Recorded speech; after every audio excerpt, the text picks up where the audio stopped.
Seeing as I've only completed Resident Evil 7 as a Resident Evil veteran, and the fact I've beaten Dark Souls, I felt compelled to play the new hit game Resident Evil 2 Remake on the hardest difficulty, Hardcore. Oh my god! Holy shit! Oh my god, what the hell?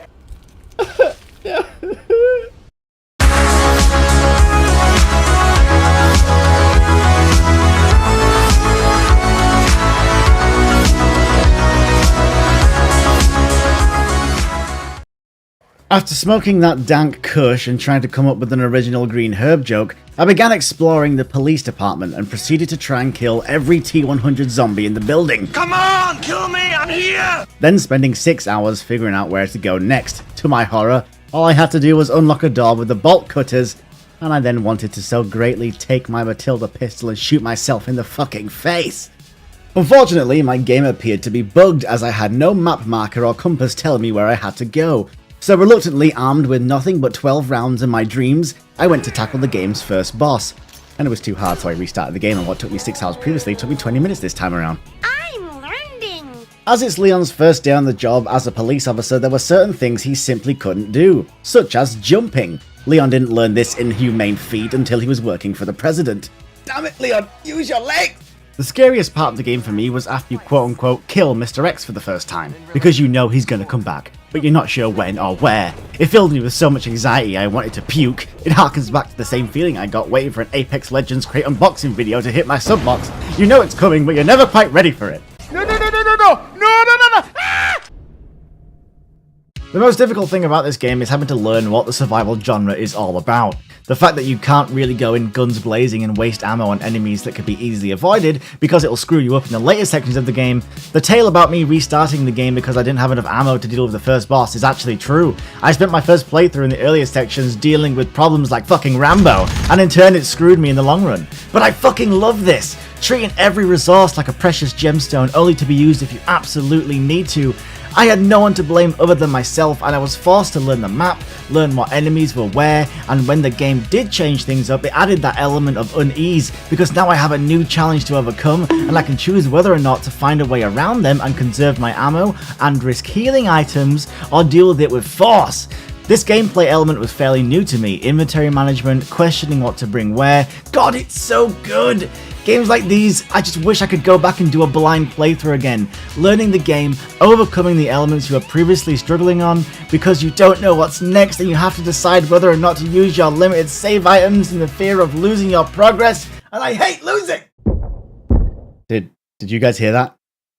Oh mother of God! Mr. X is weaponized anxiety for anybody playing through the game for the first time, and honestly he can burn in the fiery pits of hell. I've seen so many people complain about the middle section of this game where Mr. X is roaming around and actively searching for you, and they want to remove him completely. So to that I say, for a game to evolve it needs to have a change of pace and for it to throw a wrench in the works. If you become too comfortable in a setting, the survival horror elements are thrown right out the window.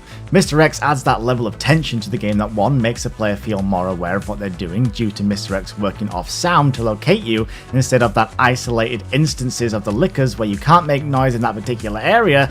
This moves station wide to include Mr. X, and 2, gives the player a new challenge to overcome. Mr. X is very scary at first, but becomes quite trivial when you figure out how to dodge his attacks. If Mr. X wasn't a thing in the mid-game, the return to the police station would be very boring and stagnant, as the player would have either killed everything or known about the threats already and have pinpointed their location so they can work around them.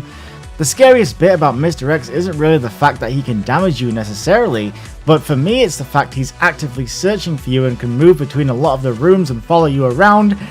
As the player gets more comfortable with their surroundings, Mr. X is the perfect solution to change things up. You get used to the lickers not being able to move between rooms, or zombies being slow and resetting when you leave a room and then re-enter, but not Mr. X. Much like games like Amnesia or Outlast, which all have enemies that chase you and cannot die, Mr. X falls into that trap just like the enemies in those games of being able to abuse his AI, which somewhat diminishes the threat of said enemy. For example, when you learn that to avoid Mr. X all you have to do is aim at him and move backwards at the last second to avoid the initial swing, he again becomes quite trivial. This was my biggest gripe with Outlast. The initial 10 minutes of the game had this horrifying tension building atmosphere. It's then broken up with a jump scare, then they throw in an enemy which you can easily manipulate and move around, which rides home that fear of the unknown in these games being its biggest strength. Resident Evil 2 introduced me to the genre of good survival horror. I was never a fan of horror games apart from the original Fear because of the recent trend of horror games being disguised as jump scare games, and personally I'm not a fan of shitting my pants. But this remake really enforces that fear of the unknown. The fact on a blind playthrough you don't know what's going to happen adds that level of anxiety and dread. Then on other playthroughs that feeling gets diminished because you know where everything is. Overall, Resident Evil 2 was that good and did such a good job at reviving the survival horror. It has made me a new fan of the series, and I'm so excited to play the future games to see what's what. What have they done?